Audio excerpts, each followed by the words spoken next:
Welcome on in to the NY to MD podcast with your hosts Kevin Hurt and Brian Sherrard.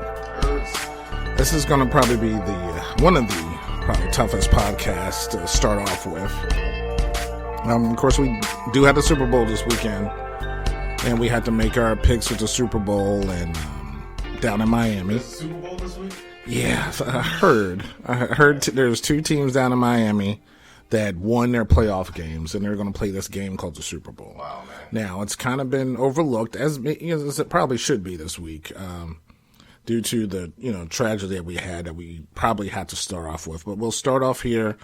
Hopefully, we can try to end it on a high note, look at the positives, and celebrate the life of one of the best basketball players in the world, and Kobe Bryant, who unfortunately, along with 8 other people, passed away this Sunday in a helicopter accident. Him and, of course, his daughter Gianna were in there, and with 7 others. And it was just, I remember I was home. I wasn't home. I went to the Pet Expo, and I got in my car, and as I call her, my backup best friend texted me and said just the words like, "Is Kobe dead?" And I was like, "What are you talking about?" I'm like, "Yeah, right." It's one of those hoax things, like, Betty White dies every year, right. And even though she's like 90, 100 or something, right. She's really, really old. So, I was just kind of shocked. And, so yeah, that's where I was. But, at this point, I'm going to bring in our special guest, since she started talking before and making noise before I wanted her to. Since probably like, who's that in the background? So I have Dr. Joyell Arscott here with us. Hey, everybody. Thank you for joining us. She's gonna give the kind of a different point of view from the standpoint of, she's not as big of a sports fan as, of course, Brian and I are, but she comes at it from a totally different angle. So we're going to just try to get everything, just feelings and emotions and everything that we have here, and just talk about I guess Kobe Bryant. So you go ahead, B. You start off, because I can't right now. You go ahead. Okay. Well, it seems like neither one of us were home, because I was watching the Maryland game. Mad at Maryland because they were losing by like 14 points. I was like, man, let me go out and get something to eat. So then all of a sudden my phone rings, and it was my friend Seth. And he goes to my church, and I'm like, why is Seth calling me? I literally just saw him an hour ago. And normally we just communicate through text most of the week anyway. So I'm like, why is he calling me? So I pick up the phone. And he's like, Brian, tell me this is a joke. I'm like, Seth, what are you talking about? He's like, my phone's blowing up. I heard Kobe died. I'm like, what? I'm like, no, man. I don't know what you're talking about. I was just in the house, and I didn't see anything on TV. So right when Seth tells me this, I get a text from you, Hurt. OMG.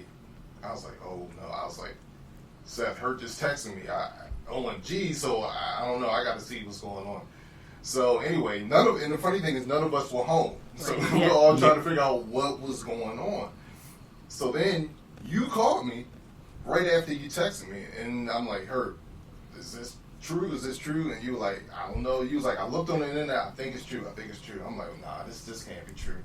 I got my food, went back in the house, watched the Maryland game, and also the Pro Bowl too, because I was watching the Maryland game leading up to the Pro Bowl, and there was nothing.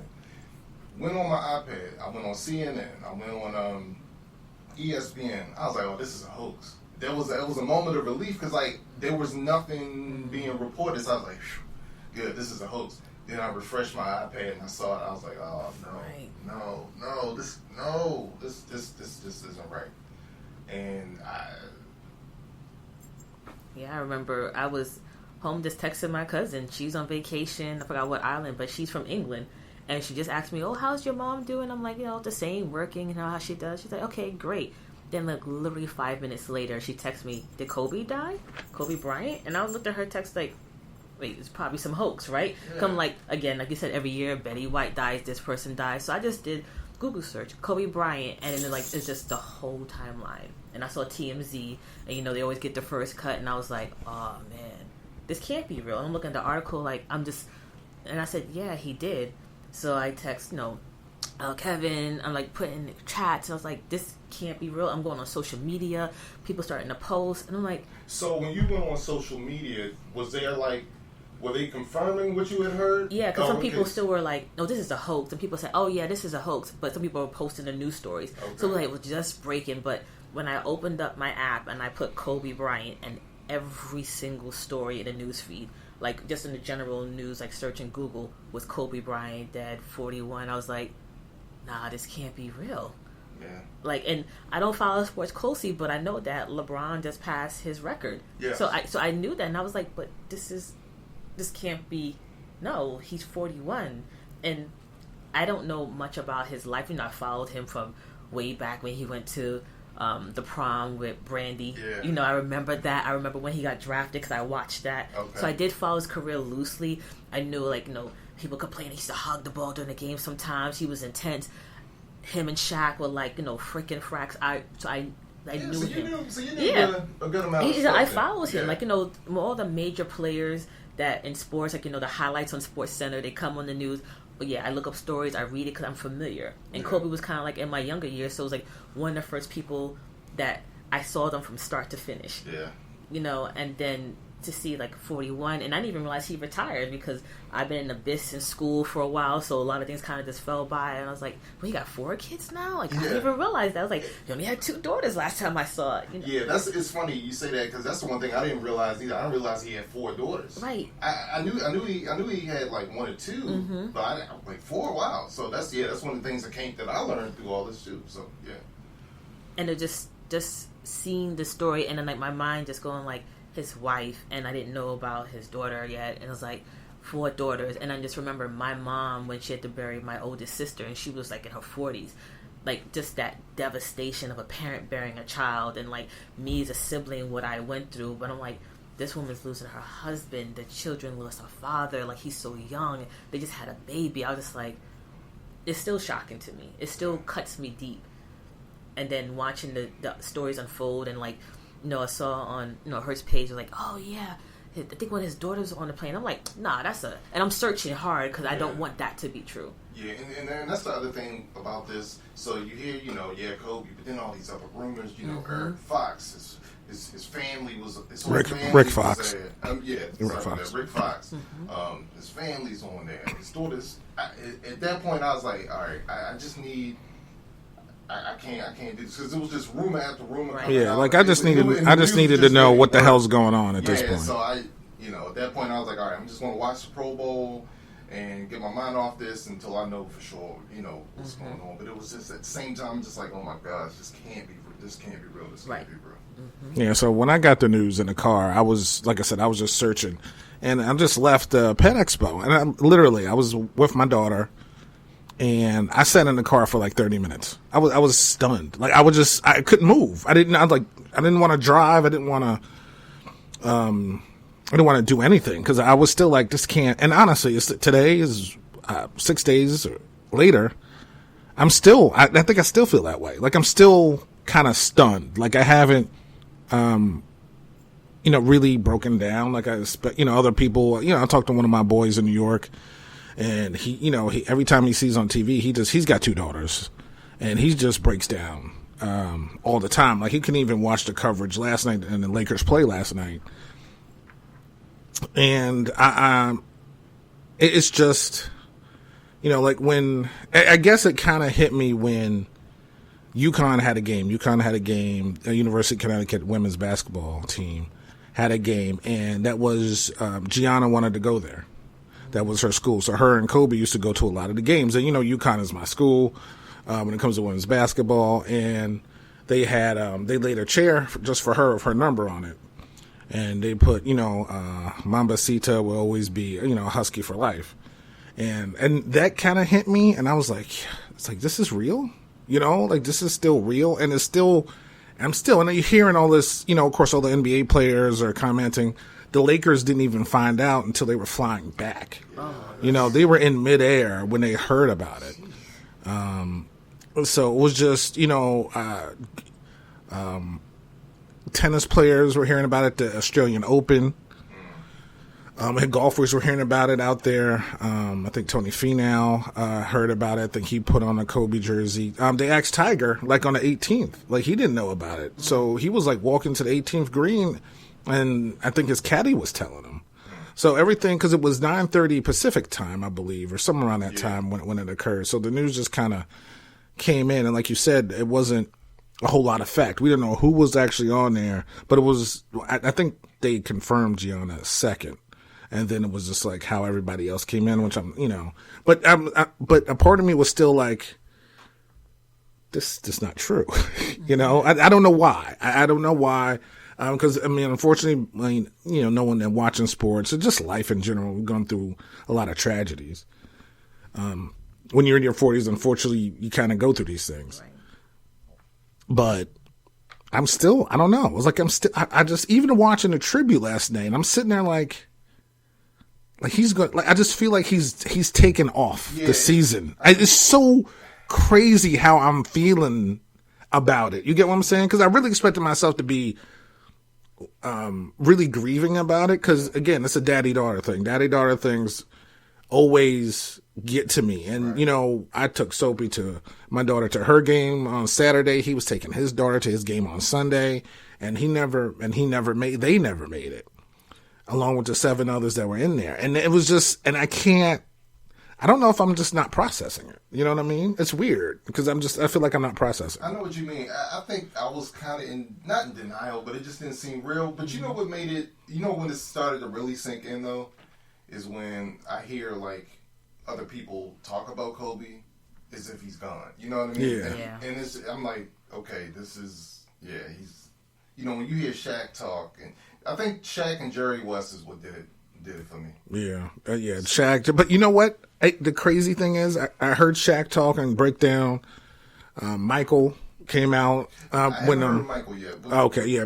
No, Michael was just like, he was like a little brother, because he emulated, Mike when he came out and played. So, everybody in sports, when LeBron finally came out and spoke, and in my head, for some reason, I'm like, well, Phil Jackson hasn't said anything, so I don't think still haven't heard anything from Phil. Wow. But I was just leaving it out like, well, Phil didn't say anything, so maybe this isn't real yet. I don't know what it is, dude. I've never been like this, and maybe it won't ever hit me. I don't know, but I haven't had that moment where I'm like, we followed him as a player. Again, it's not like the Lakers were my team or anything, but I just, even seeing the outpouring of all the people who showed up to outside the Staples Center, just the thousands and thousands of people with flowers and cards, and hearing stories about Gianna and everything else, is just, that day, that Sunday, I was numb all day. I couldn't turn. It is almost whatever disaster happened, you just can't turn off the TV. You keep looking at it. Mm-hmm. I just kept looking at it, just saying, this can't really be happening right now. Yeah. And we're here now, it's Saturday, and I'm still like, this still can't be happening right now. Man. It's just, I don't know. But it's like the stages of grief, right? It's like denial. Like, I've been tearful all week. And you're right, I don't really watch sports as much, but I follow enough to know who Kobe was, the personality, everything that happened, like good and bad in his career, like his wife, and it's just like, it's like that emptiness. And then watching the timeline, so you're talking about all the sports figures, and I can't even watch those tributes because I'll be a mess. So all the sports figures, but also just like actors, like Michael B. Jordan put his content up, and all the different actors I see that have done like promos or commercials or different things with him, and they're putting the tributes up. Snoop Dogg has put a lot of tributes up, and you just realize how unconnected people are, and how they've made an impact on people. And it's just like across, like, and then I'm watching people post on their timeline. Like, one person talked about their son playing basketball, made like a crazy shot, like a 3-point shot. A kid's probably like 11 years old, and then he said he asked the son, yo, how do you feel about the game? He goes, I did it for Kobe. And he's like, so now not just our generation, it's intergenerational, that people have watched his career. He's inspired that many people, and that just kind of takes you out, because you're thinking, man, like, the impact that one person had across the world. Yeah. No, he was global. Did you see The thing is, tribute it's in the global. Philippines? Say again. Did you see the tribute in the Philippines? No. Oh, they did a huge tribute in the Philippines. Let me look that up. Well, I know, since he grew up in Italy, his team was AC Milan. And AC Milan had a RIP Kobe banner and everything. I mean, again, like I said, the Australian Open, I forgot his name, but the tennis player, even Rafael Nadal talked about, because he knew Kobe from playing with Paul Gasol. Okay. So, and they all kind of met. Kobe knew 3 languages. Oh, wow. And he even learned Slovenian to speak trash to Zlatan? To Zlatan. Zlatan's Swedish, by the way, but Okay. I know, to Luka Doncic. Okay. He was, because Luka was just standing there and he heard somebody curse him out in Slovenian. He's just standing there. This is when Kobe was retired. And he just looked around. He's like, someone in perfect Slovenian sitting here cursing me out. I'm like, who is this? And it's Kobe, Like, he learned that just to curse me out during the game when I played the Lakers. So he's, and the thing, I guess, that's hardest to, the basketball player is a basketball player, and that's how we know everybody. It's just the dad. Because I saw honestly more of Kobe with his daughter at games than I did any place else. That's a tribute they did for him and his Okay, daughter. I did see that. I didn't know where that was, Yeah. but the picture. Okay, yeah, the portrait, I should say. On the court. Yeah, so. This is weird. This has been kind of weird. Well, not weird, but you know me. I wasn't a big Kobe fan at all. No. Anybody that loved Michael didn't like Kobe because they felt like he was a carbon copy, so yeah. Yeah, I always respected Kobe, but I really wasn't a big-time Kobe fan. The only time I rooted for the Lakers is when him and Shaq were together, because I love Shaq. Right. So I rooted for the Lakers then. That being said, I didn't realize how hard this was going to hit me. I texted you Monday. I was like, yo, we got to do something. Do something tonight. Because it was just, I was at work and I was thinking about him and his family and his daughter and all this stuff. And like you said, as a dad, with daughters and stuff, oh my gosh, and us being around the same age too, it's just like, oh my god. And his daughter being around the same age as our daughters and everything. And like I said, you take your, you just came from basketball games. It was just, It's just like, oh my gosh, that's right. It's just, oh my gosh. But I will say, I don't know if you remember this. Like I said, I wasn't a Kobe fan, but what was the one thing I just thought was awesome about Kobe? I'm trying to think if you remember, because we had this talk, and we may have even talked, I don't know if we had a podcast at the time, but I just thought I know we had a conversation about this, and it was just something amazing that he did, man, and I just always thought it was slick. You don't remember? Trying to, did he diss LeBron in some way? Because that would have made you happy. No, it's the 60, man. I'm sorry. When in his last game, the final he game, scored 60 points. Yeah. Like, to me, I was happy for him, because, like, who does that? Like, this is your last game and you dropped 60 points? Yeah, it was like 50 shots, though, but yeah, it was. Dude, I don't care. So what I did, one of the things I did this week is I went back and watched that game. It was awesome. I was just like, I don't know, man. Yeah. But remember, like, I know we talked about it on the podcast, or even it could have been before, because he retired before we started the podcast. Yeah, so, because remember, it was always the narrative how. I remember we would always talk about how Kobe, the perception of Kobe as he's gotten older, changed. Yeah. And he became, like you said, someone that people just didn't like he's a teammate of Shaq's. Okay, he's a great player, but, like you said, a ball hog and everything else. Then he became the Mamba. Right. And it was like, then the Mamba took on its own personality. Then he's got commercials and he's doing other things. And it's like his personality comes out. He did that show with Jalen. Jalen Rose. You remember Jalen Rose has like his own show for like a second. Oh, no, and he scored 81 points on Toronto. Jalen Rose. So Jalen, well, and so on the TV show, Jalen sees Kobe. So he's like, oh man, goes Kobe. I don't want him to see me. So he tries to turn around. You saw that. And he's like, Jalen, hey man, what's going on? Nothing, Kobe. How you been, man? All that's good. Just sitting here chilling. Everything good? Oh, everything's good, man. And the waiter comes like, sir, would you like a drink? Yes, I'll take a martini. And I'll take 81 olives. And they just look at each other. It was like a whole 10-second stare between Jalen and Kobe. And he's like, "You want anyone?" No, I was kidding. I'll just take two. It's just, That's awesome, man. it's just that was his personality. And then I was hearing stories from Michael Wilbon. Remember Michael Wilbon had a heart attack about 10 years ago, something like that? Yeah, 10 years ago. He said he was covering a basketball game, and it's just after he just came back from having a heart attack. And Kobe saw him and said, "Hey, how you doing? How you feeling?" He's like, "I'm feeling better." He's like, "Okay." He said, Kobe took him into a locker room, closed the door, and he said, and he cursed me out. He's like, I can't even repeat half the things he said, but he's like, your kid needs you. You need to be here for them. And he laid me out. I mean, this is an older guy than Kobe. You know what I mean? Right. But Kobe demanded that type of, respect from people that I didn't even really know until later on, that people garnered him.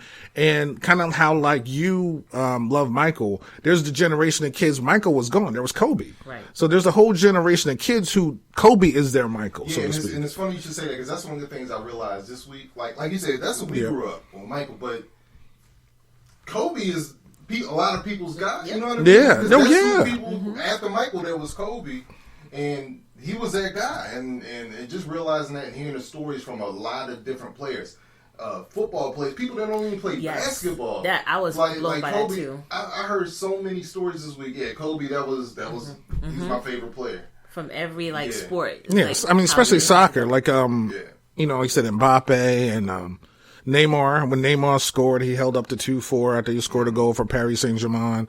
It's beyond it. The dude won an Oscar. I mean, the dude was everywhere. He did everything. And he did everything 100. But the one thing that I think made me start to respect him as just a person was him being a dad. And he had girls. And, I'm partial to that. It's just, and they were just so, just so close and everything. Literally, I never saw Kobe by himself. He had one of his daughters with him, and it's usually Gianna. So it's like wherever I go, usually Soapy goes.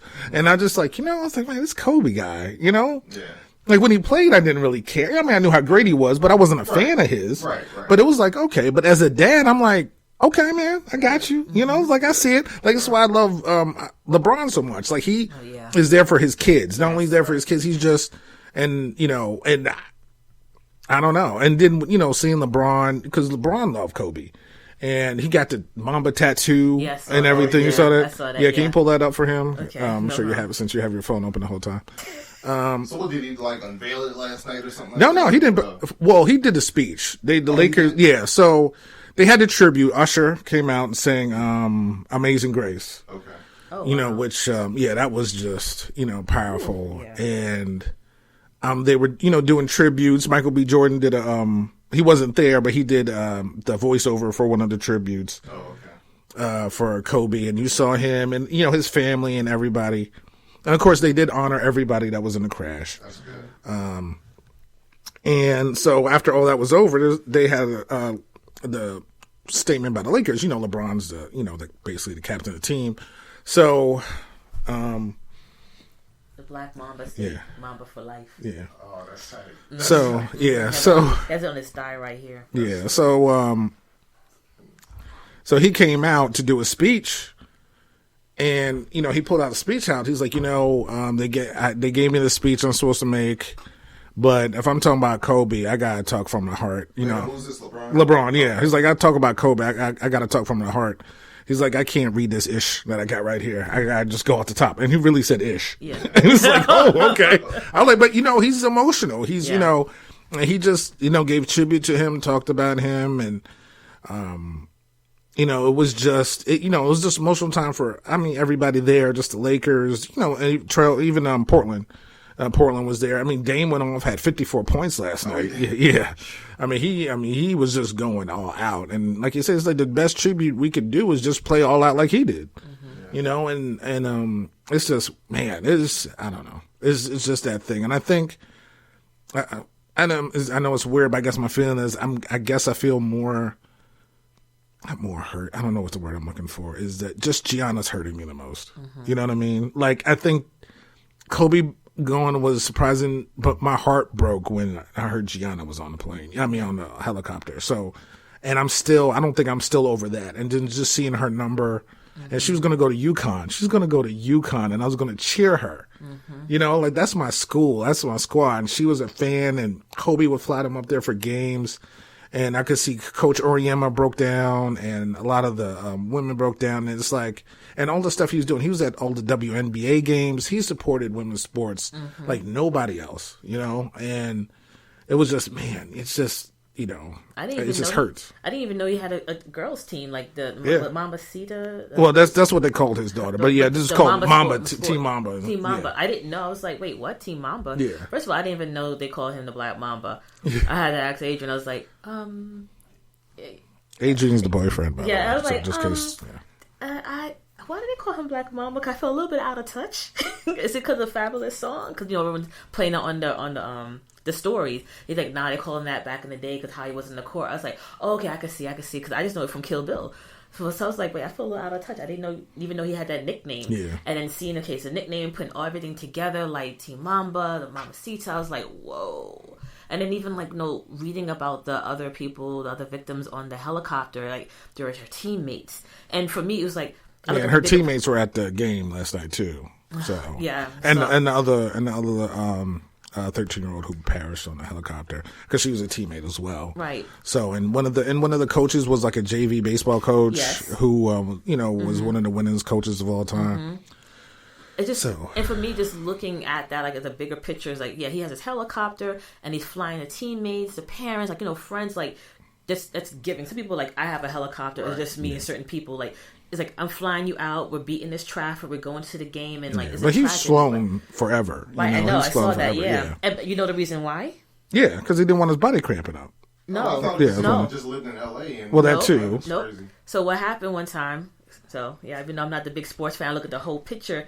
He said he was going to, because the LA traffic was getting really bad, and he missed one of his daughter's plays, and he goes, never again. So he goes, I'm flying helicopter. So he got a helicopter. He trusted that. Well, he said it was also due to his body. It could be that too. Because sitting in a limo or whatever for 2 hours in traffic, you start cramping up. Right. But he said he missed his daughter's one of his daughter's plays, and he says never again. So between the traffic, missing plays, so that shows how much of, like, you know what, helicopters aren't cheap. I mean, obviously he has the money. But the fact that I'm going to spend expensive to get a helicopter to make sure I don't. He said, like, every time he came home, he picked his daughters up from school. Like, he wanted to be there. So that level of commitment was like, whoa, like, and then all that happened. It just like tore me apart. Yeah, I mean, because it's horrific. I can't even, you know, again, maybe like you said, and real quick, I want you to, Doctor. I want you to talk about the little thing you put on Facebook about the grieving process. Yeah.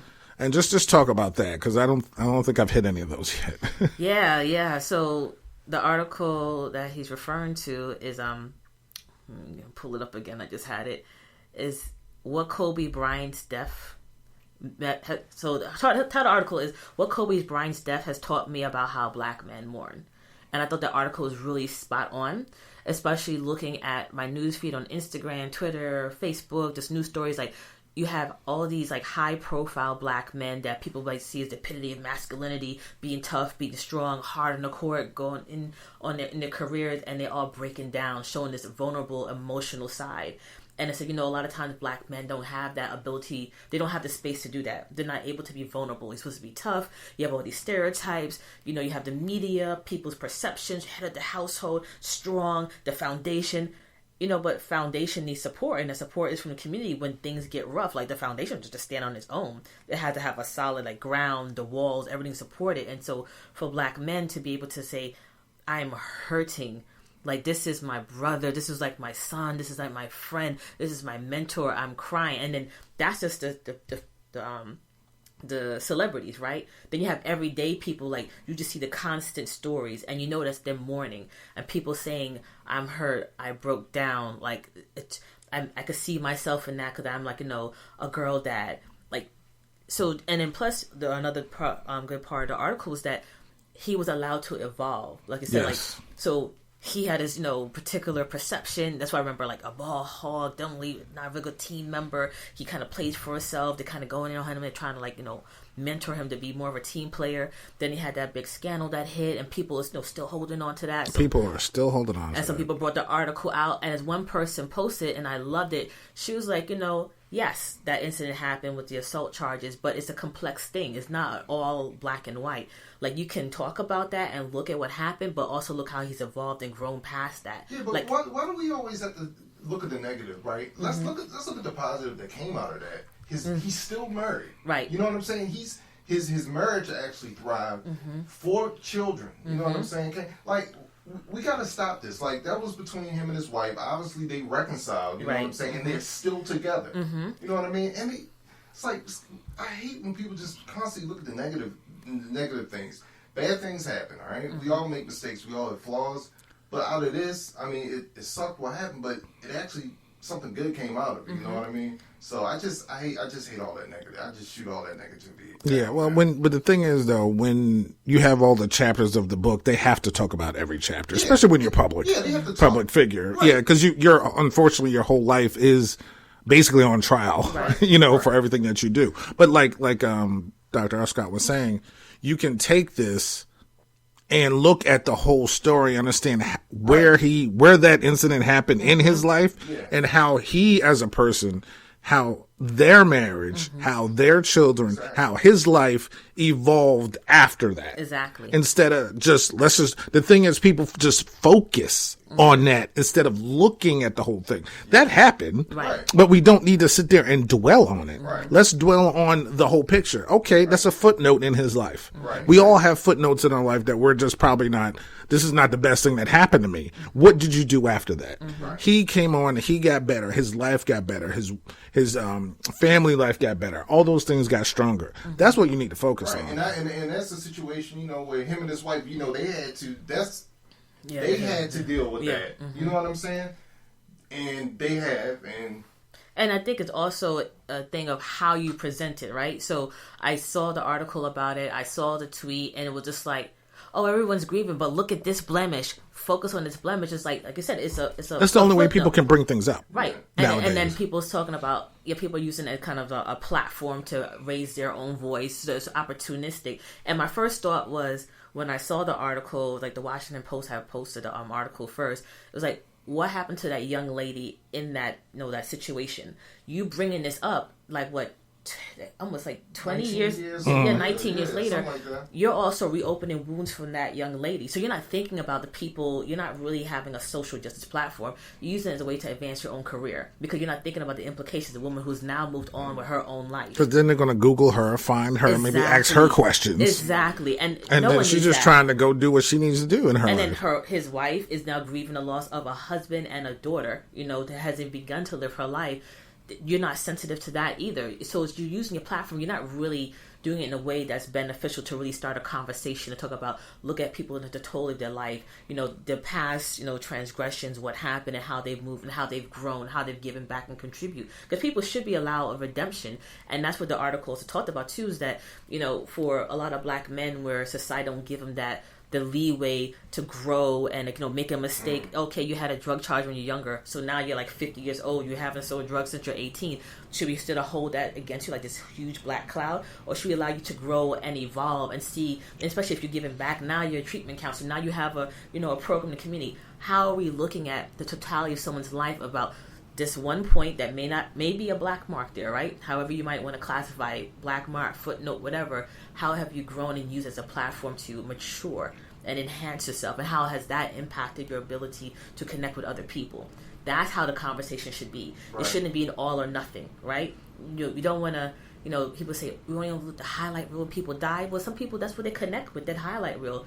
Because, and I read the article, for Kobe for a lot of black men is like that redemption, seeing how you can advance and grow and become something different and more, and society allow that, and you still can be loved and adored.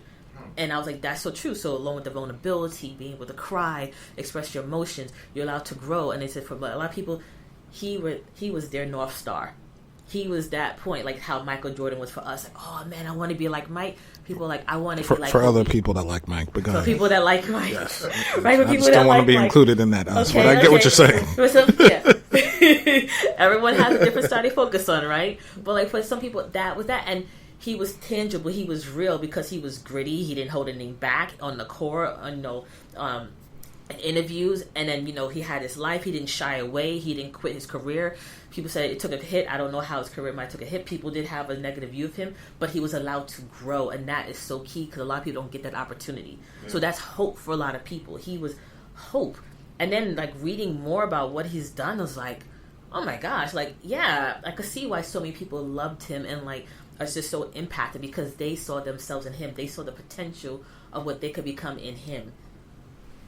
He was a 17-year-old kid when he was drafted, and like an 18-year-old from when he started to 38 when he retired. Like right. his whole 20 years was in the spotlight. Right. It's like, just like LeBron's. Mm-hmm. Yeah, well, it doesn't even matter what team. But he's in the same area. But it does in this case because of what. Well, what he means to that? Oh, no, totally. What he means to that, to that whole area, because again, the whole city's in mourning, with his loss. But it's just. His whole life basically was in the limelight. Mm-hmm. So, and that's tough. And people forget that. People don't understand that. Just imagine if you were in the spotlight every day of your life for 20 years. Right. From teenage everything. From teenage years on up. You really grew 20 years from 18 to 38 when you retired. Like you're just every camera, everything, every news feed, then TMZ comes along. All these other things are always in your life every single day. So that's So we'll wrap this up on, and we're never going to wrap it up. We're always going to talk about Kobe. Honestly, this is going to be. He's just always going to be part of a story or a narrative, as big as the NBA is. And I do have some questions for you. Yeah, go ahead. So in the wake of all this stuff, currently there's a push to change the logo to Kobe. And there also may be a push for all teams, because some teams have already retired his numbers, but for all teams to do so. I wanted to get your opinion on that. And I'll get your opinion on that too. Yeah. Because I'll tell you where I'm coming from. Yeah. I'm not. Well, I'll start off real quick. So, he's not the logo. Now again, like somebody said, and I heard numerous people say this idea, and I agree with. There should be a Mamba Award. Yeah. You can have an award for the person who has the most Mamba mentality throughout a season, who gives it everything. Who, if they tear their Achilles, still comes out and shoots a free throw. Like whoever has that kind of mentality, that person should get an award. Like they have the Walter Payton Award in the NFL. He should have an award. Jerry West has been a logo forever. If they were going to change the logo, it probably would have been Jordan. So if they, just leave the logo as Jerry West, and Kobe, will always be remembered. He's always going to be remembered. He's a legend. He's a giant in this game. Yeah. The fourth all-time leading scorer, 5-time champion. Yeah. 18-time All-Star. I mean, 4-time father of all girls. I mean, which is the biggest thing to me that he loved and adored. So, I don't agree with that. The retired number, I think that's up on the individual teams. If they want to retire, remember he had 2 numbers. He had 8 and 24. Wait a minute, so we actually agree with this. Wow. I wasn't expecting that. I think because we're sad, we're agreeing. We normally wouldn't agree. And I'm sure later on, we're definitely not going to agree on the B-side. Okay. But yeah, so it's, I don't think he should be the logo. But they should have some kind of award. Your opinion is exactly on my opinion on both of those. Numbers the team should decide, and the logo, just keep it Jerry West. I mean, that's the man who drafted him. You know what I mean? Yeah. Who traded for him? Who traded for him? Yeah. My bad. Yeah. So I mean, I don't know about every single team retiring, right? Did they retire? Well, Dallas did, right? Dallas retired. Dallas retired 24. But I mean, did every single team in the NBA retire Jordan's number? No. For what? Right. You know what? Seriously. So I don't know about every single team, because if you think about it, legends are going to die eventually, right? Right. After a while, you're going to run out of numbers. Well, just to give you a little bit more context in baseball, all teams have retired 44. 42. 42. I'm sorry. Sorry. Man. Yeah, Soapy's number is 44, by the way. Oh, really? Yeah, Oh, right. but yeah, they all because it's Jackie Robinson for Right, breaking yes. the color barrier. Right. Like every that's team, like huge. Right. yeah, But I mean, how many times are you going to do that? never. Exactly. Right. But in all teams have done it. Yeah, Right. And it took, and it wasn't until maybe 10 years ago that they decided. Of course, to do that. yeah. So like, well, yeah, because it was grandfathered. Remember, because Mariano Yeah, Rivera was the only player that right. had it. Then after he retired, no other player could have 42. But they have Jackie Robinson Day where everybody wears 42. Oh, okay. Yeah, I remember So. that. So, but you know what I mean. So, like for the impact that Jackie Robinson had, not to say that Kobe hasn't had any impact, but, Right. No, of course. I just But think like I Roberto, think it should be a team. I just don't want Yeah. the league to come out and say y'all have to retire these two numbers. yeah. But let's take one of my favorite athletes, my first athlete who I ever did like a book report on. Let's take Roberto Clemente. Like he died on his way to Central America giving aid to Honduras or whatever. On a plane ride, and he was one of the best baseball players of all time. So there was a push to have his number retired throughout baseball because of what he meant to everything. Right. But it's still not Jackie Robinson's Right. feat. Like this is, It's a and I love historical thing. Roberto Clemente. Like Roberto Clemente, reading his whole story, doing a book report about him, how much he gave to not only his native Puerto Rico, but all the other countries nearby and all the countries in Central America trying to give aid. And he was always so selfless. I mean, I understood that, and I get that. But Jackie Robinson It's a historical thing. was It's a what he distinct went time, through. point in time. Yeah. You know, and that's why, again, Jackie Robinson aged and probably died an early Yeah. death because of all the stress and having to deal with, turning your back to all the hatred and racism that he had to deal with by himself. Right. I mean, he took the weight on a lot of people. You know what I mean? On his shoulders, a huge weight to carry. So yeah. All right, but real quick, I want because I know we're gonna run long on this side, but that's okay. Your favorite Kobe moments. So what? 60 points. 60 points. Yeah, that to me, I just that would be like I don't even know how to equate. Like, dude, nobody scores 60 points. You know what I mean? That is rare. And I understand he took 50 shots, but I watched that game. Not only did he score the 60 points, but they actually won that game. Like, they were losing that game. And I know it was the last game of the year, and I don't think they were in the play. No, they weren't in the playoffs. But even still, man, like 60. Like, do you know how hard it is to score 60 points, and for him to do it at like 37, 38? Yeah. That's crazy. And just watching that game, I mean, it was the type of thing where he was just shooting three. Like, Yeah, you were just rooting for him. Anyway, you're just, it's his last game, so to go out like 60 that. points, dude. I'm sorry. That to me, that was great. That was great. And I know he scored 81, but to me, the 60 points is just amazing. And like I said, this is coming from a dude that wasn't a Kobe fan. I just thought that was the coolest thing, man. Right. To go out like that, nah, man. At home too. You go out at home, 60 points, putting on a show. Y'all win the game. Like it was great, man.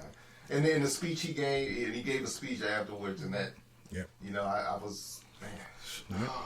That's where it said Mamba out. Yeah, he was like, Mamba out. And I just like, oh man, his kids are, oh man. Yeah. Do you have a favorite moment, Doc? No, so I didn't. I've watched the game, but me is like a blur. Yeah. Like I watch all the players. I look for like the highlight reel shots and stuff like that. Yeah, but well, just from the images that you've seen, the basically images just I've this seen, week. and I've seen a lot of them. Right, I've seen a lot of clips. It's looking at those moments with his daughter on the court. Like you see him coaching her, and then have one side by side where they both have their hand on their hips. Another one they have the shirt in the mouth. It's like just seeing those interactions, those tender moments. That's because I didn't even know they existed, right? I mean, because a lot of people have great moments on the court. I mean, obviously, like hitting 60 points in a game is like huge. But like a lot of people have great moments, free throws, the half court shots. But those moments where you show your humanity, those like really hit me. Like it shows you you're human. Yeah, I think it's going to be funny. Of course, my favorite Kobe moment involves LeBron. As it usually does. Everything usually revolves around LeBron, but it was an all-star game.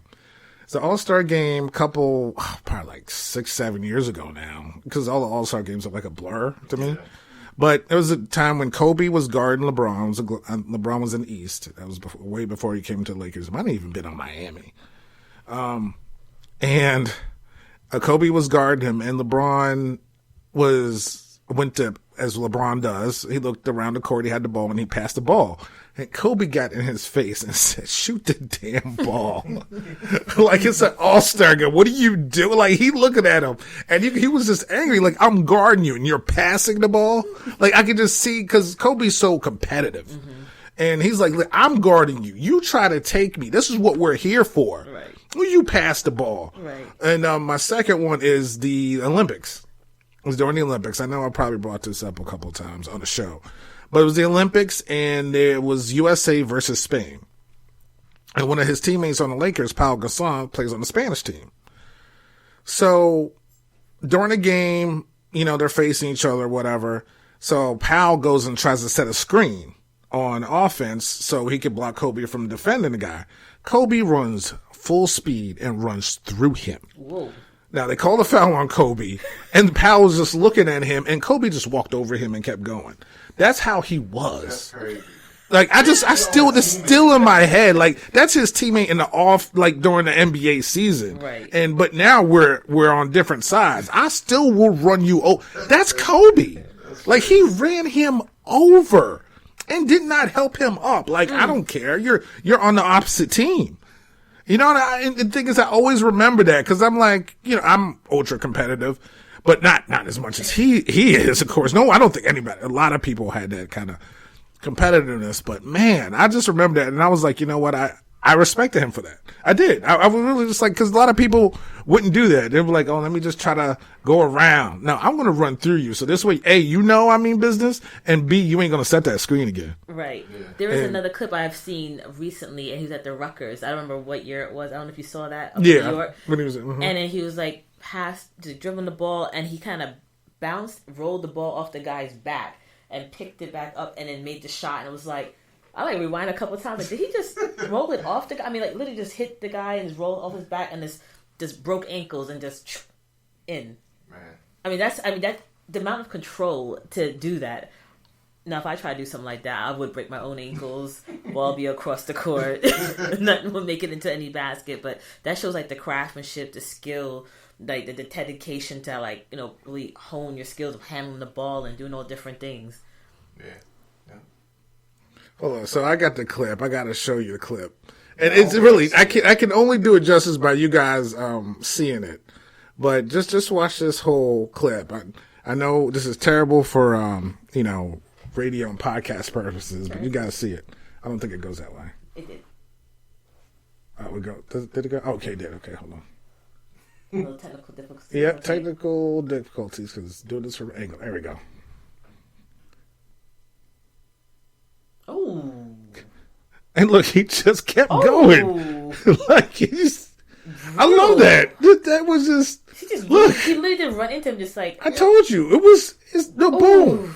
Then he's just like, whatever. I love that. Like, you don't even know him. Like, no, and that's. I'm like, they're teammates, and I will never forget that. Wow. Yeah, I would never forget that. What that locker room conversation was like. It was just, if you know Kobe, he should have known that's Wow, man. Yeah, so I mean, long live 2, 8, and 24 for Gianna's and Kobe's numbers, and everyone who passed away in that helicopter this past Sunday. So, and there's no way to even bridge into the Super Bowl, which is tomorrow. But let's just talk about Super Bowl. Kansas City and San Francisco. What number is this? Super Bowl XVI or something? What is that? I think it's 54. Okay, that sounds about right. VI is 26. Sure. No. No, it's XVI, or is it? No, it's LVI. Oh, L. LIV. Oh, it's live. Yeah. Is it? Yeah. Something. X is what? 10. Yeah, I wasn't good in Roman numerals. You know why? Because it has to do with math. If it has something to do with math, I'm not good at math. So Super Bowl, whatever number it is. 54. Thank you. Super Bowl 54. 49ers and the Chiefs. The crazy thing is both teams actually are healthy. Yeah. And usually, this part of the season, no one showed up on the injury reports. So we got two healthy teams going face to face in the Super Bowl. What you got, B? Give me a breakdown. All right, so I've been going back and forth on this one. We both picked the Chiefs to win the Super Bowl this year. You picked them against the Packers. I picked them against the Saints. I love Patrick McHolmes. Good Lord. I love Patrick my Mahomes, homies. man. you're my homies. Yeah. I'm just glad, A. Rodgers and Pat Mahomes' agent didn't have to, State Farm agent didn't have, the agent didn't have to pick sides, man, because, that would have been tough. But, no, I'm going with the 49ers, man. No, you're changing, huh? Yeah. I that don't defense know why. It's weird. It's not even the defense. I think Shanahan is going to get his redemption, man. Okay. That 28-3. Yeah. I don't honestly, I don't have a good reason. I love Patrick. I'm rooting for Kansas City because I like the Chiefs. I love Patrick Mahomes, but Mahomes, good Lord. But I just got a funny feeling the 49ers are going to win, and I really don't have You want something from McDonald's or something? So you want to say McHolmes? I know. McRib, McRib. So yeah, who you got? I know you got KC. Well, let's let the doc go. I want the doctor. I'm going for Kansas City. You're going, and why is this? So how I pick teams, and it seems to work out for me even when I do the brackets for What, college basketball? Yes. Yeah, because people used to force you to do those. Okay, you want to bring up the past? We could leave the past. Well, you're friends, I mean, they want to get you involved in sports. I mean, I was into it, So, you're just look, a cat can beat a bird. So that's how you pick the usually. No, it's not how I pick them. I go by the record. Oh, okay. And because I don't watch sports closely, it's what I usually see on the highlight and hear people talk about the most. Gotcha. So I know, I can't even say the name, Gonzala, whatever that Gonzaga. Thank you. I know they're a really good team because I hear about them a lot. And other teams, I'm like, wait, who is this? But that's why they get the upsets. So for me, I know the 49ers, they've won Super Bowl in the past a few times. 5 times. Right, exactly. And the Chiefs, I don't think they've... It's been the first time in 50 years that they've been to the Super Bowl. See, I know that much. So I'm going for the Chiefs. I'm going for the underdog. Okay, well, they're actually the favorite. No, the favorite? Yeah. 1 point. Yeah. Oh, okay. So. That's me right there. Well, if everybody knows me, if I pick something, I stick to it. And I'm sticking with the Chiefs. I picked the Chiefs. I'm going to end with the Chiefs. I don't care if I think the 49ers have a better defense, because they do. They might have some of the momentum, but I believe in a better quarterback. I believe in Mahomes. I believe in Andy Reid in this game. And like you said, you're talking about redemption for Shanahan. This is Andy Reid needs this. I'm not saying he's not going to be a Hall of Fame type coach, but all those years where they just been close, he's always been the bridesmaid, like his whole career, it seems like. And he's been coaching for a long time. And now we're at this point where he has to come through. He has to come through. And, again, I go back to they haven't been there in 50 years. That's a long time. I mean, you got to think that how long that is. San Francisco, in their recent history, they've done nothing. The last time they won was a long time ago. And by the way, they lost the last time they went to the Super Bowl. Yes. Some purple team. Vikings? No. Another purple team, yeah. So. Yeah, I don't know. Well, wait, but Kaepernick was the quarterback for the 49ers, right? People forget about that guy. All downhill. Yeah, man. Sorry, people forget about Cap. So, I'm sticking with the team. Mahomes, it's going to be close. It's not going to be one of those games where it's going to be a blowout either way. They just had to contain the 49ers running game, contain Nick Bosa. But I think Mahomes is the guy to do that. I just feel like it's their time, and I feel like Kansas City, first time in 50 years to be back in the Super Bowl. I think they're. I know they are pumped. Yeah. And did they fly the whole family, all the team members and the families down to the Super Bowl? Oh wow! I have no idea. I think it's the Chiefs. I watched them. Yeah, it's good. Yeah. I think the owner flew not obviously the players, but also their families down to Miami. Yeah, and probably because the Hunt family is the owners of the Kansas City, and they're actually the founding parents of the Kansas City Chiefs.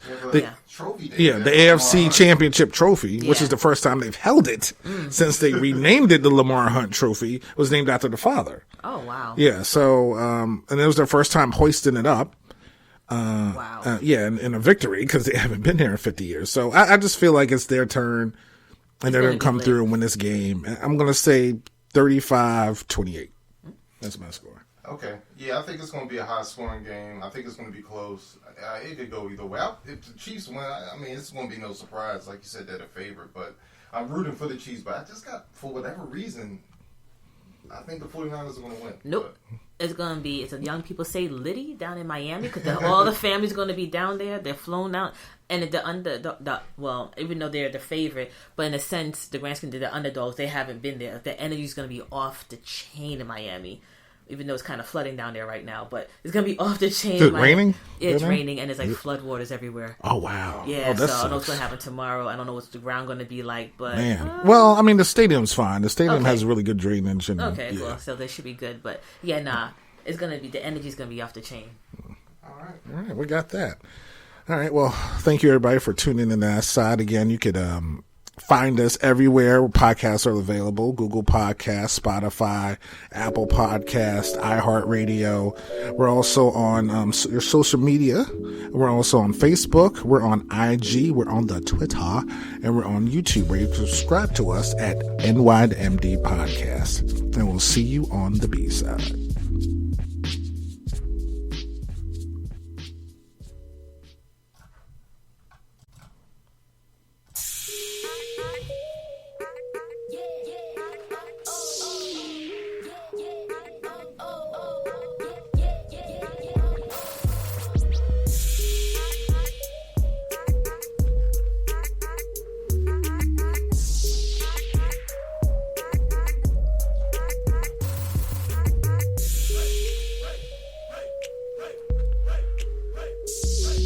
I just want to let the music go, people. Just gotta let the music go. Welcome to the B-side of the NYMD podcast. Cameron Hurt, Brian Schwartz, Dr. Arscott is still with us. B-side, of course, is going to be a little bit lighter. That A-side was definitely, when you talk about, unfortunately, death and everything, it's going to be that way. But we did give our Super Bowl picks. Dr. Arscott has the Chiefs. I have the Chiefs as well because that was my preseason pick was the Chiefs, and Brian, of course, does what he does and changes his mind and goes with 49ers. So, but on this side, we want to talk a little bit about Dr. Arscott, who is also from New York, and her as the podcast is NY to MD. Her little trek from NY to MD. And here comes Gracie. She wants to hear What's up, Grace? Yeah, she wants to hear this part, and also talk about what you're a doctor in. Okay. Since we're calling you doctor, people need to know. Right. So we'll start off with the first question: is being from New York, what brought you down to Maryland? Well, first of all, I grew up in the Boogie Down Bronx. Right over by Baychester 233rd Street. So okay, no one's going to know that, but that's fine. I'm just saying, you got to represent. You got to represent the part of the Bronx, right? Not like you Yonkers folks. Yonkers. But I came out here, went to Towson University undergrad, and biology major. Wanted to be a doctor, a medical doctor at that point in time, and so that's what brought me down to Maryland. Okay, and you've been a couple places in between there, but what makes you, because I always talk about how Maryland gets a bad rap. Of course, B lives here, and, we argue about Maryland being in the South, which makes him angry all the time, so we won't bring that up here. We won't bring that, look at his face, you see. I saw the Mason-Dixon line. Yeah. I got a picture. I got a picture, too. You saw Harriet, too, right? Anyway. We're not a Southern state. You really are, though, but that's okay. We're not. I mean, it literally says Mason-Dixon line. So, anyway, what keeps you down here below the Mason-Dixon line, Dr. Arscott? So coming down to the South, the reason why I stayed in the South was because, first and foremost,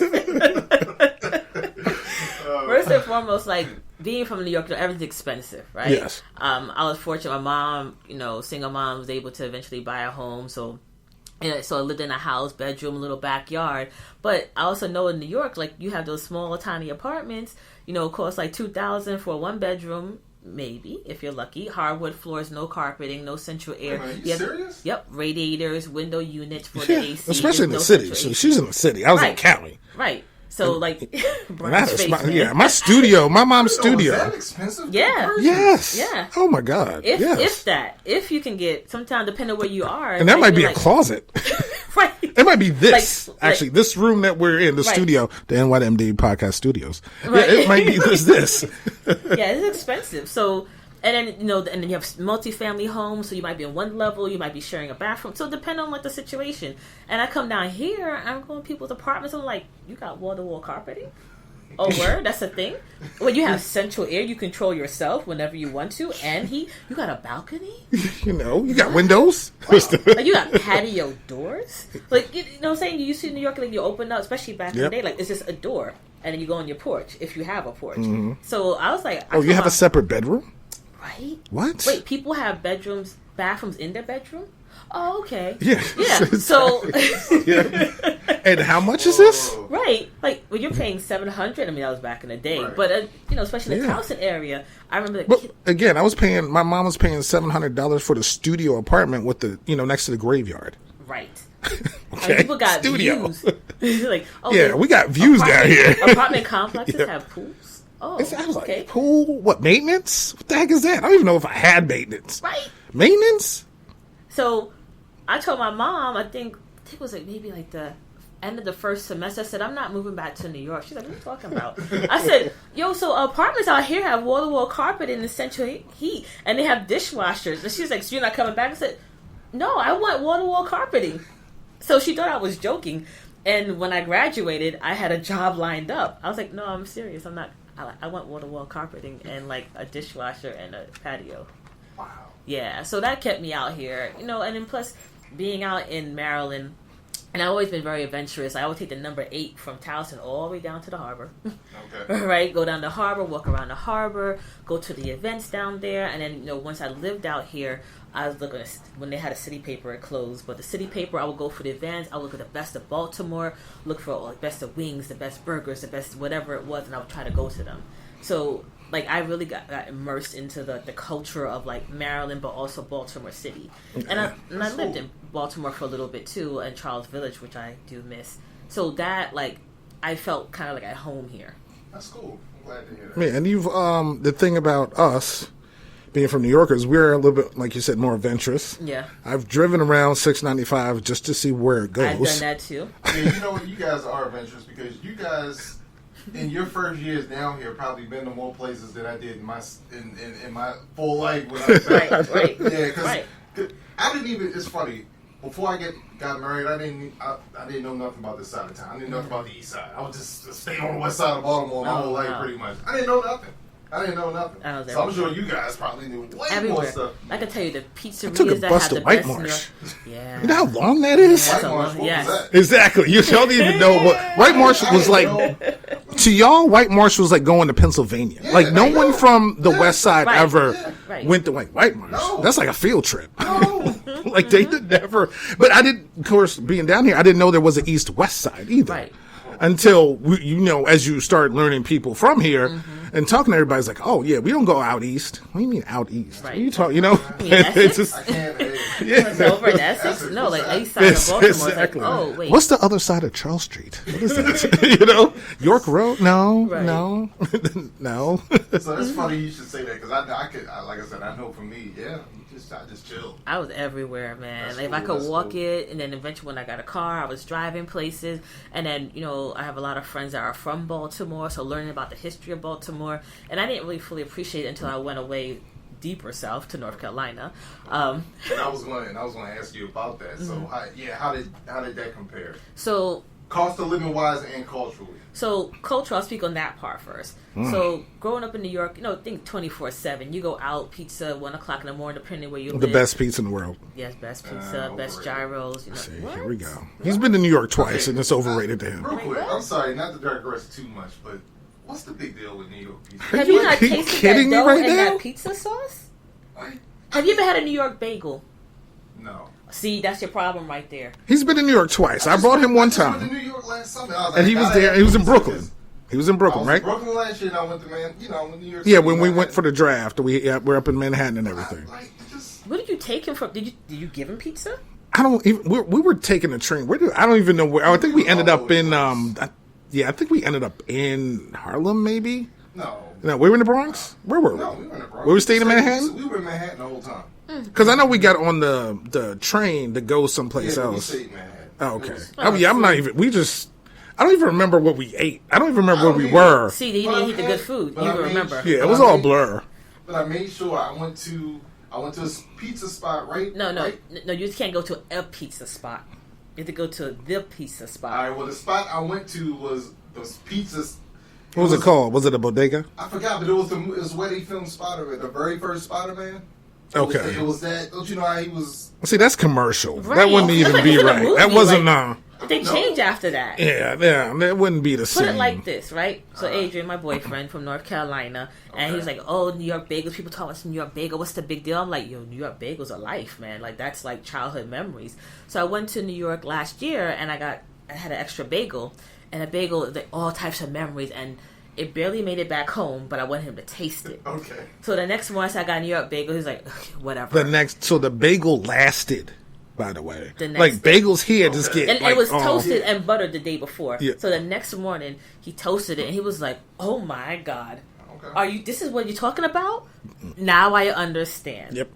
Okay. So you haven't I'll- had a real experience All right. yet. Now bagels, I'm willing to give those a chance because it's hard for me to really find a nice, really, really, really good bagel. Because you can't out here. Okay. So Yeah, that's kind fine. of like your pizzas. Your pizzas are Maybe I just garbage. need to go to the right. I just don't. I don't The right know. one. You know, you come by my way. I got some good pizzerias out my way. All right. Yeah, her way's a little dangerous. No, it's I might take you You know what? someplace else. Really though. I mean, So- it is the But problem. I'm sorry. I didn't mean that. So culture wise, Yes. so things like pizza, Uh-huh. right? The New York bagels, the Jewish delis, like the nightlife, things been going on, like everyone's out, and I come down to Maryland, like, what you mean the store closed at 6? Yo, everything closed. What you mean the buses early. stop running at 6 or Or 8? the buses stop running after 12. Or the like, bus what? don't run at all on a certain day. Yes. Yeah, there's some bus routes, the bus stop like at 8 o'clock, or there's no bus route at all that Yep. day, depending where you are. Or there's like one an hour. Or one. I was like, what kind of nonsense is this? I'm used to like buses bunching up. Yeah. Like these Yes. supposed to come every 10 minutes. Why are 3 of you here right now? I've been waiting 20 minutes. Like Yep. so, and then there's one train. Owens Mills And to Hopkins. cabs stop. And As before the Uber and cab everything. situation. Because back in the day, I don't know if it's still the situation now, but back in the day, in Baltimore County, you could only take Jimmy's cab. Jimmy's cab could not pick up in the city. City cabs could not pick up in the county. Yep. So, Yeah, that's- so they came to the county. You're like, oh, take me, because Jimmy. They knew they had a monopoly. Right. So you try to take the bus home. Back in the day, Peter Pan, and you would wait sometimes 2 hours, and you schedule your cab, and they would not come. You're like, I'm gonna miss my bus. Yeah. So that whole culture of like things shutting down, malls close early, things open late. I'm like, I'm hungry. It's midnight. You got chips, nothing. Vending machine, eating gum. And then so you kind of get used to and adjust, and you realize in the city things open a little later. So, hey, I'll drive out to the city, Fells Point, Canton, whatever. And then I moved further down south. And so it was an adjustment to Maryland, right? Like the accents, there's a culture, there's a slower way of living, talking, walking, and then you get down south to North Carolina, and I was like, yo, like next to my apartment complex are cows. Like real talk. Like you turn the corner and not even like an eighth of a mile, like there's a house that has like, I think it was like 20 cows. And I was like, wow, but this is a major road right on the other side. You know what I'm saying? But you have huge shopping plazas, the accents, like the culture is even slower, things close even earlier. So things weren't open. I'm like, and then it's in the Bible Belt, right? Because I was in Durham. So now you're in the Bible Belt. So things don't open till after church opens. You can't buy liquor on Sundays. But Oh, it's like that here. Oh, they only do that in the South, right? yeah, Wait a minute. Hold on. You can't buy liquor on Sundays here? no, No. Really? No, liquor stores are open.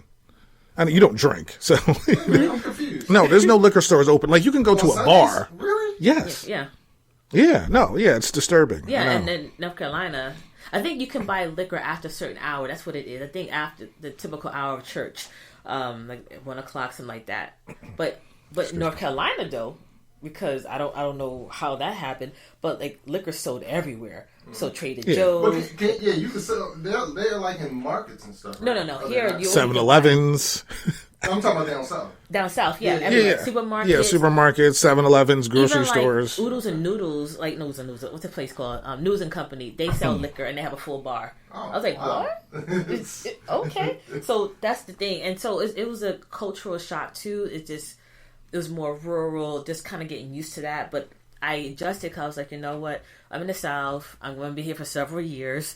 I'm going to take advantage. So I did more outdoor things. So I did more trail running, biking, stuff like that. Things I didn't even do here in Maryland. By any chance, did you ever consider permanently moving? Yeah, because I eventually got accustomed to the slower pace and, again, adventurous. So I'm in places. People are like, how did you find out about that? Because how I am. So I did want to stay there, but then opportunity brought me back up to Maryland. Okay. But I had appreciation of Maryland even more once I was down in North Carolina after the Freddie Gray riot, and I'm watching on TV, and I felt like I should be here, right? I'm in middle school, I'm trying to write a proposal, write papers, and I'm watching things on TV, and I felt like this is home, and I never really considered Baltimore home up till that point. I'm watching people burning sage on TV, the community coming together. I see my friends posting about cleaning up around North Avenue. I'm looking at the news stories. I'm like, I know the area. I've been here. I hung out there. I bought stuff there. So I felt a connection. So at that point, I realized, like, Baltimore is home. It's my second home for me. Oh, that's cool. Yeah. That's cool. And it just kind of happens. It takes like an event for you to really sit there and be like, I'm from here. I think for me, when it happens, because my daughter's born here. So it's like, this is home. You know what I mean? It takes a little, New York's still the best place in the history of life of the world. Right. But it's like, I do get offended when people bring down Baltimore all the time. Not saying that Baltimore doesn't have issues, but hey, homie, your city got issues too. Like you haven't been down there. Like you can just see all the stat, and it's not a pretty thing. You know what I mean? But you haven't been down there. You haven't seen the good people. You haven't interacted with people. You haven't talked to people. Like you haven't been down there for an Orioles game. You haven't been down there for a Ravens game. You haven't been down there for a Baltimore Blast thing. You haven't been down there for a parade. What are you talking about? You haven't been in the harbor. Right. You haven't even been here. So why would you even try to comment on something? It's like when people try to run down New York and they haven't been there. Right. It's the same thing how I feel like when they try to run down, oh, well, what's wrong with y'all there? Well, what's wrong with you there? Right. You know what I'm saying? saying? Well, they have crime. There's crime's a lot of places. Exactly. Some stats, I mean, right? is it particularly pretty bad here compared to how many people actually live in the city? Yeah, but you know what? There's crime in the county. Right. There's crime everywhere. But let's just not run down, this one place. Right. In Baltimore, they call it Smaltimore. It's like, it's a community. Like Baltimore is a city, but it's a huge community. That the connections run deep. People's histories, their families, they run deep. So, so I do get offended too, especially when people just talk from what they see, the kind of reciting stuff on the news, little like sound bites. Oh, I heard this and murder Baltimore. No, like but it is Charm City. It is. There is a charm to it that you won't know unless you live here. Right. And that's what I appreciate too. Just driving down, even though none of the buildings are tall, but it's just you still appreciate the architecture. Yeah. You appreciate. This is the only place I've ever lived where I can go from Greenmount. And I'm like, all right, this is kind of whatever. And then 2 blocks over is $1 million houses. Right. Then you go 2 other blocks, you're like, it's a pond. You know what I mean? And like 3 other, then you go 3 blocks over, it's a golf course. Well, the whole redlining kind of, played a factor. Yeah, But I also but there's not still too many places, right. Kind of built like that. But then also, like, this, Baltimore has a rich history, right? Yep. It goes, like, couple hundred, like I don't know how many years, but hundreds of years, right? Goes hundreds, right? Yeah. And then there's a history with that people are proud of, So for me, I felt like if I'm working in Baltimore, because I primarily only worked in Baltimore City, it's like I need to understand the history. I can't look on the outside and judge it. I need to understand, like, hey, why is this the way it is? And talking to people who are from here, I have some really good friends who just sat me down and enlightened me about a lot of things. And I'm like, so I have an appreciation for the communities, how they're constructed, why things are the way they are, good or bad. And so like that's like my second home. Man, you guys are like making my day right now. See, it started off, you were worried. You're like, oh my God, I'm talking about it's in the South, and are you getting upset? But, I mean, but we, again, because we came here at the same time, and, we've basically been here ever since, but we call it our home because it is, and there's more to this place than people who live here realize too, because it's like, hey, have y'all gone to this festival? Didn't know it was there. It's been here 50 years. How come but you guys but again, it's like, how many times have I gone to see the Statue of Liberty? Right. So it's, it's one of those things where wherever you live, you kind of just take it for granted. Where I'm here, I'm trying to show my daughter everything. I'm trying to take her all these places. This is, Fort McHenry. This is this is that. Here's the monument. This is where this was written. This is this guy, whatever. This is John Hopkins. This is, This is I want half her. and half. This is Lake Trout. Okay, we haven't gotten there yet. Because you know how picky she is. We haven't gotten to half and halves or chicken boxes. The chicken boxes. I'm like, what's a chicken box? I mean, like, what's so special? I put him onto the Royal Farms chicken box. He did not. Yeah. He was sleeping on Royal Farms. Who? Me. Wait, what? You never had a... I'm done. So when I heard this, like, it's funny. I'm real set in my ways when it comes to certain things. Right? No. But no, I used to have to go to, like, the chicken box spot. Yeah. You told me about Royal Farms done. Royal Farms. I mean, you gotta watch that salt in there though. Yo, but it tastes good. Yeah. Real. It tastes good. Yeah. And then salt, pepper, ketchup. Yeah. I was like, what did she say? I don't do ketchup is cool, but they throw it over everything. Well, yeah, you gotta say light salt, pepper, ketchup. Well, no, for them it's salt, pepper, ketchup in a box. Right. Because it was just everything just goes in together. Exactly. I'm like, what are you putting in there? And it's three wings, 4 wings, and 4 wings. Yeah, and the bread. Don't forget the bread. Yeah. The bread. The bread. Like just 2 slices of white bread, just chilling. Yeah. But yeah, I can't get the ketchup on the fries. You can dump it on there, but not the chicken. Oh my god. Yeah, listen. There's been people. I still haven't had the original chicken box because I get a breast in mine. I don't care what anybody else. Well, we used to work at Enterprise back in the day. Chicken bones. There was a spot, chicken bones, right around the corner, man. It was good. Yeah, is that the place I got the cheesesteaks? Probably. Yeah, I think I it was. used to go there. Is that where I met Les the first time? Was that place? No. I know where you're talking about. The place. It was up the street. Yeah, it was up the okay, street. No, I got you. Going to 28th Street, right? It was on like 28th. Yeah. Okay, I know what you're talking about. Was further down. Yes. Okay. Which is gone, by the way. Is it? Yeah. So it's funny. Leslie told me. This might have been like maybe 6-7 years ago or something like that. She went to go there because she was in the area, and there was some other store there. I forgot what kind of store she said, but she said, "Yeah, Corky's is gone, man." Wow. Yep. That's crazy. Dang, that's where I first met you guys. Yeah. Well, not you guys. First met Al Boogie. Yeah. But that's weird though. Enterprise, man. No, anyway, let's not talk about that. So but you know we were doing okay. No, but you know why I bring that up honestly though, because I hated that job. We both hated that job, right? Man, But our friendship came from that, and True.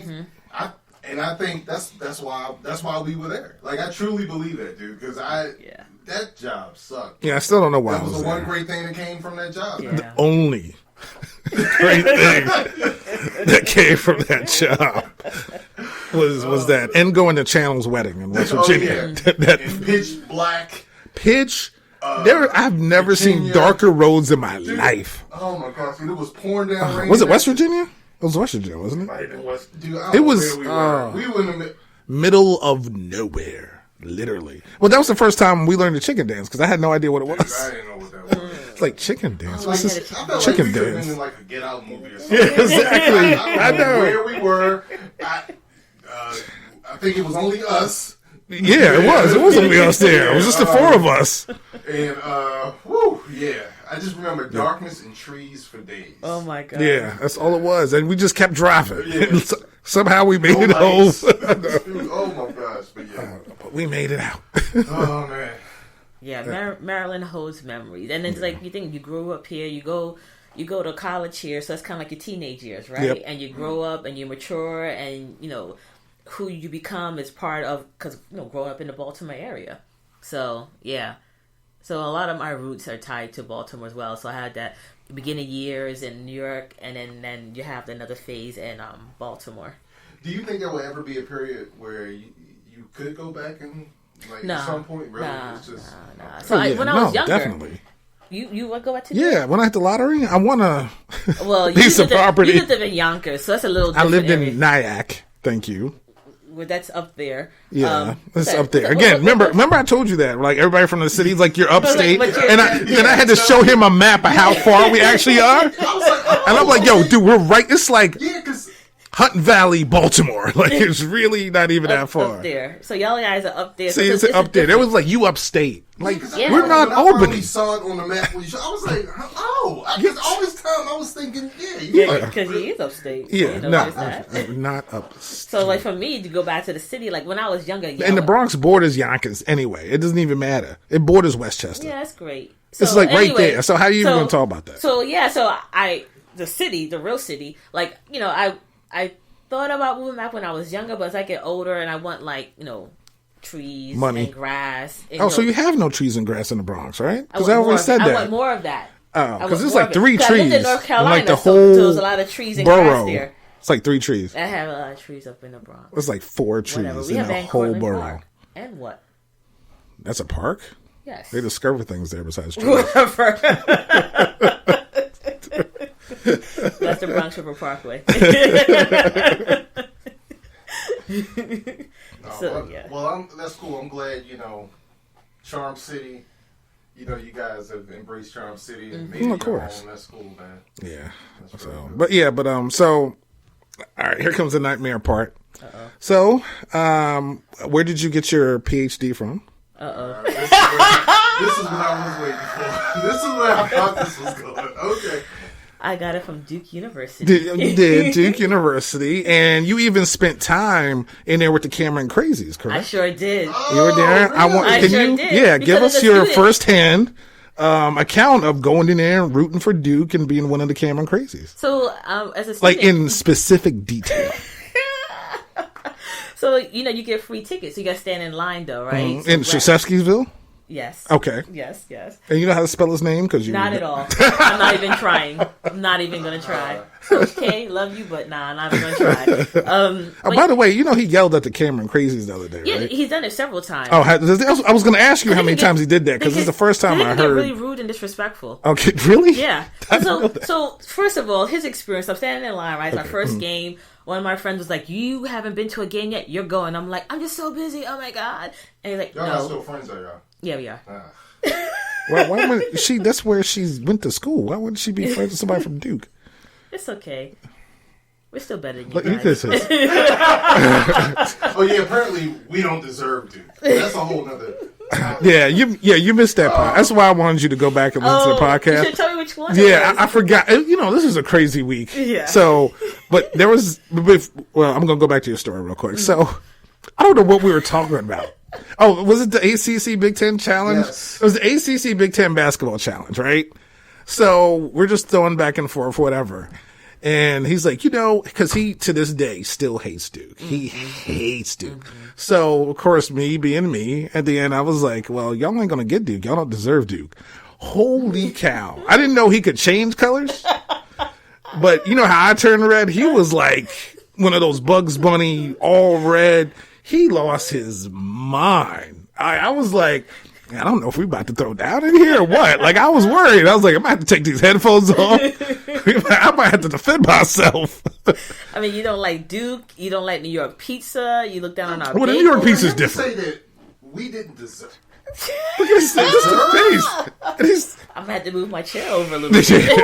It was. But so Yeah. it's whatever. Yeah, but I mean, the way I explained it, he kind of understood, but I still meant what I said. But yeah, it was just the way that I said it. Because I just brought it out of nowhere. I was like, wait, you're not going to play Duke. You don't deserve Duke.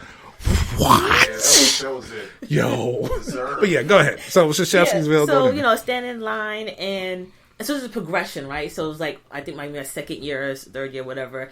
And I get in line and we get in the stadium and I was like, wait, we're not going into the seats?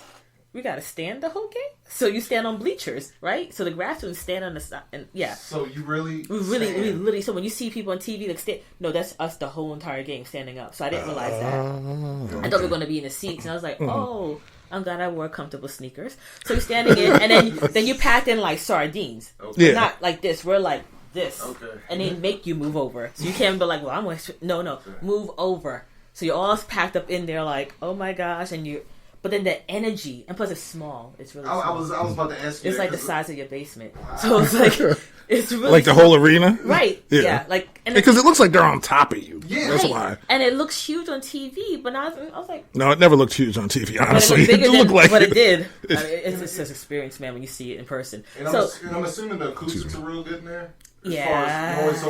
It's really, really loud. When it's a roar, it's a roar. And so, like, the undergrads are to the side, the Cameron crazies, they're doing everything, chanting. So sometimes they get a little rowdy, and Coach K is like, knock it all the way off on Beaver. So he's really on it. And people are like, they don't talk back. Now, is the student section, does it go all the way around, or is it just on one? No, it's like, if I remember correctly, like the undergrads are like right here, and then the grad students are here, or sometimes we're on the bleachers over here. So we kind of wrap around a little bit, but the grad. So there's different student sections. Mm-hmm. Okay, I thought it was like one whole. No, the undergrads are like over there, and they're like, and then like for us, we stand up as grad students, and professional students. So it's for the energy is just like. And I remember when I went to interview for Duke, they had a van driver pick us up from the airport, and he goes, "Do you watch sports?" I'm like, "Oh, depending on what it is, blah blah. College basketball, not really." He goes, "Don't worry, you'll become a sports fan." I said, "I don't think so." And he goes, "No, everyone becomes a Duke sports fan." I was like, "Okay, sure, if you say so." Those football games are great. I never been to the football game. Yeah, no one's been to the football games. And even I know that. But so that's like me interviewing. Fast forward several years, I'm on TV with my face painted. Oh my god. My face going painted. Crazy. I needed to paint. Me and my classmates did paint in the bathroom one time. Another time they had face paint.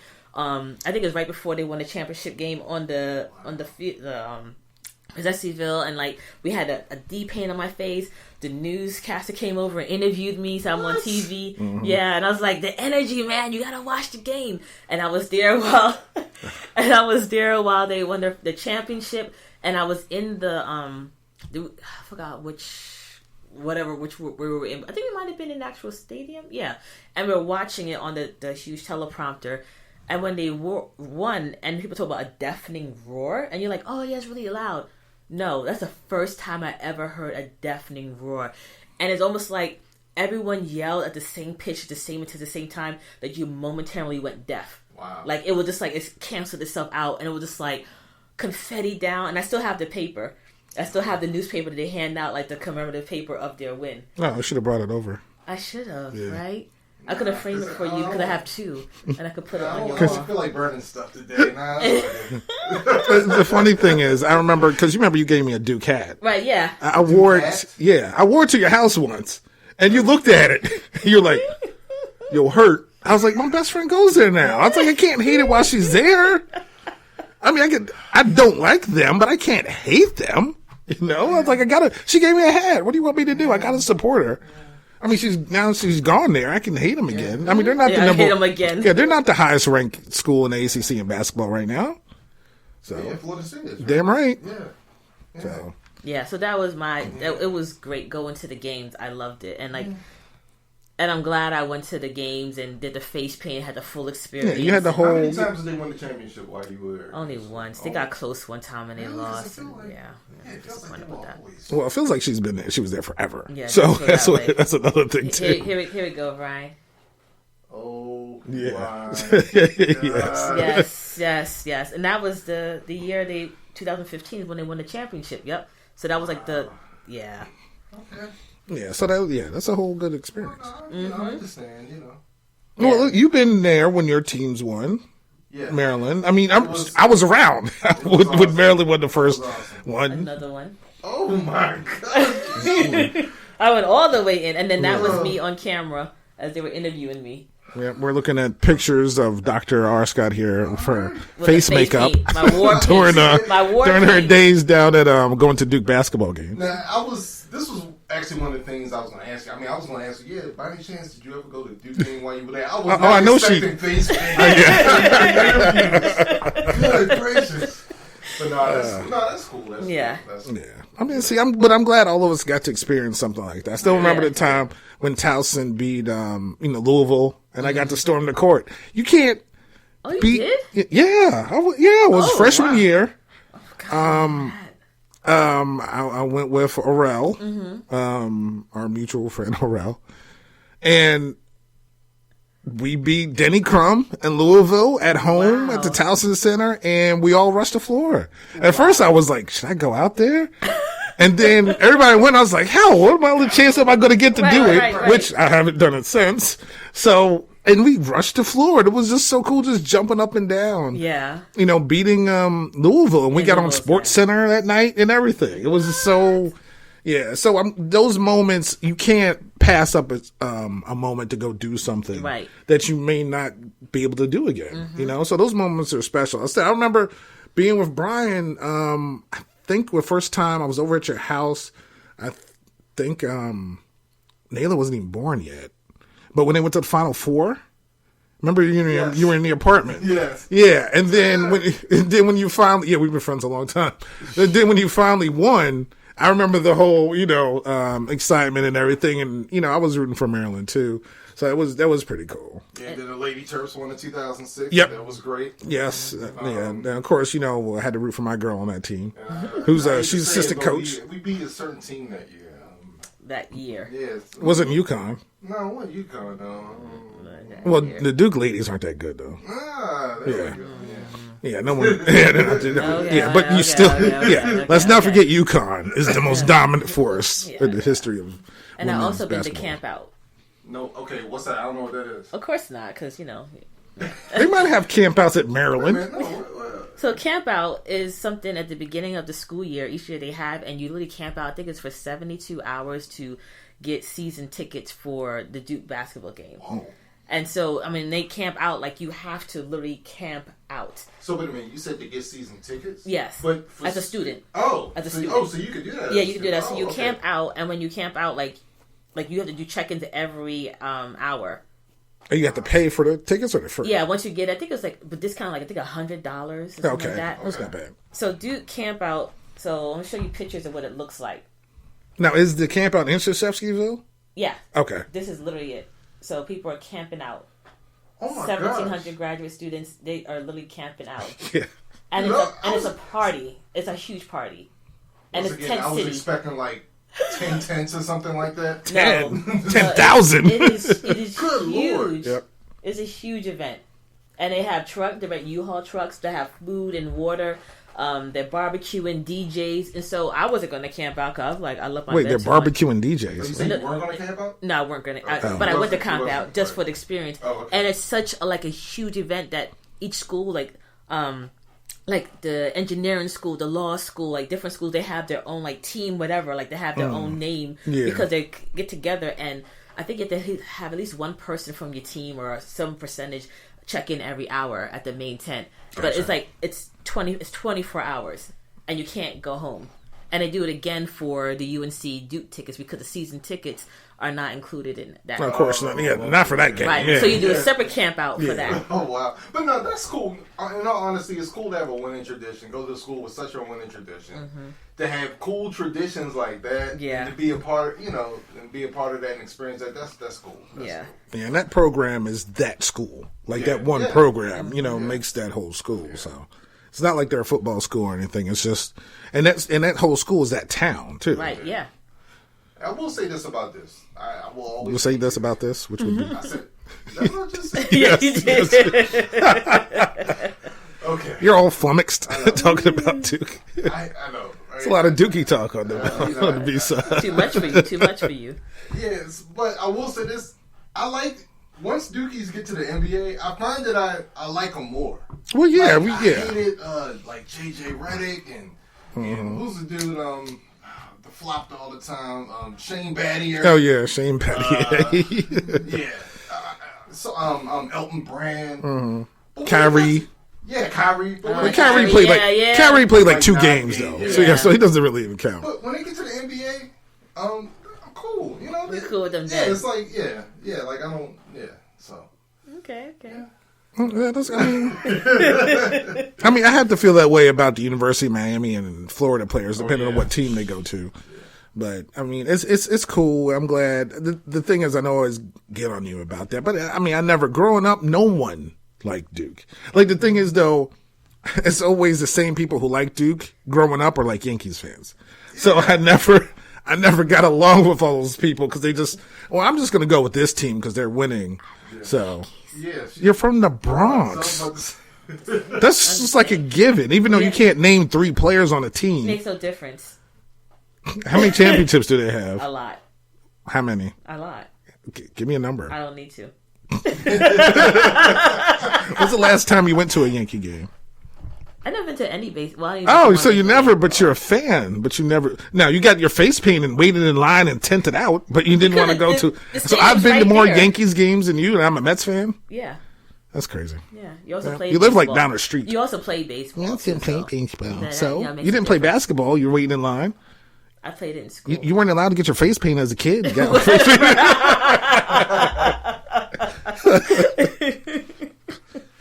I gotta get the Yankee Stadium one of these days, though.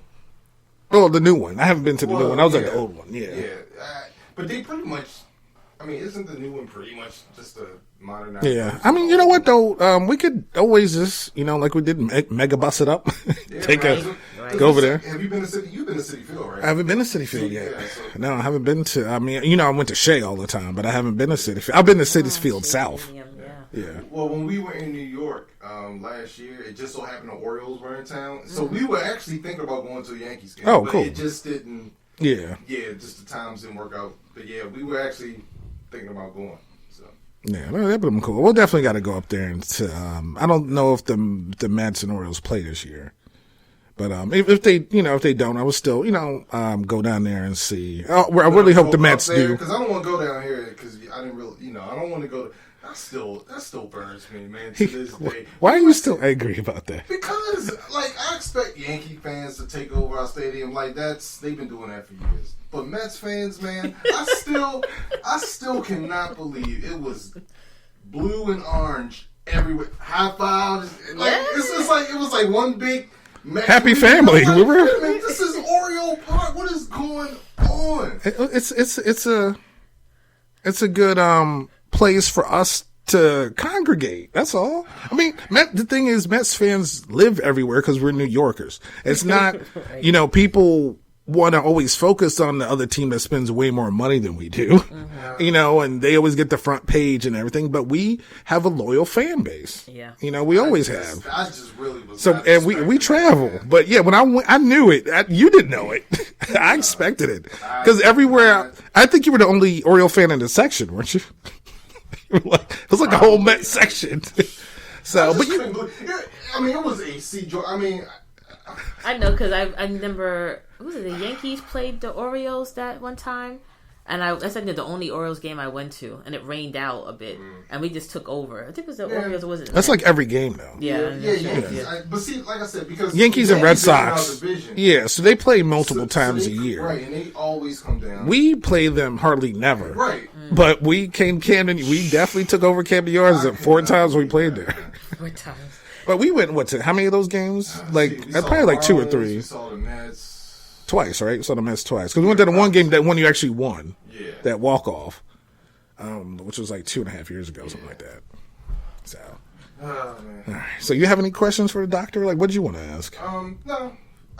What she's currently watching. Yeah. What is your doctorate in? A doctorate in nursing. Okay. Yes. All right. So I could practice if I was a nurse practitioner as well, and they have different field tracks. A doctor in nursing practice, but I'm a doctor in philosophy.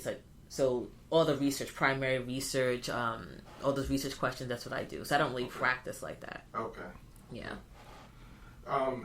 Is there anything that you're working on right now, like any? Mm-hmm.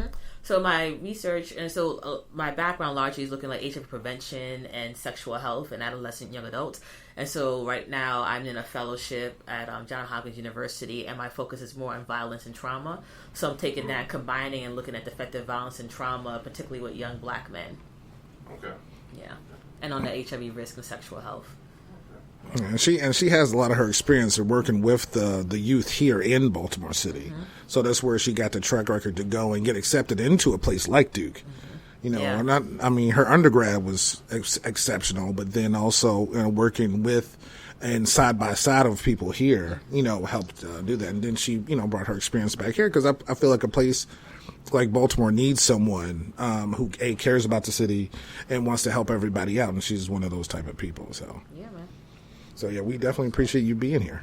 Thank you, Doctor. Yeah, Yes. thank you. So, everybody, that is the B-side today. But, of course, we're everywhere, which is your podcast store, Stitcher, Spreaker apps, Google Podcasts, Spotify, iHeartRadio, Apple Podcast. You can always download us, give us 5 stars, because, we're a 5-star type of show. And, of course, we're on IG, Facebook, Instagram, and we're on YouTube, where you can subscribe to us. So we appreciate everything. I know this is a tough show. We hope you enjoyed the B-side, and we'll see you next week. Peace out, y'all. Bye.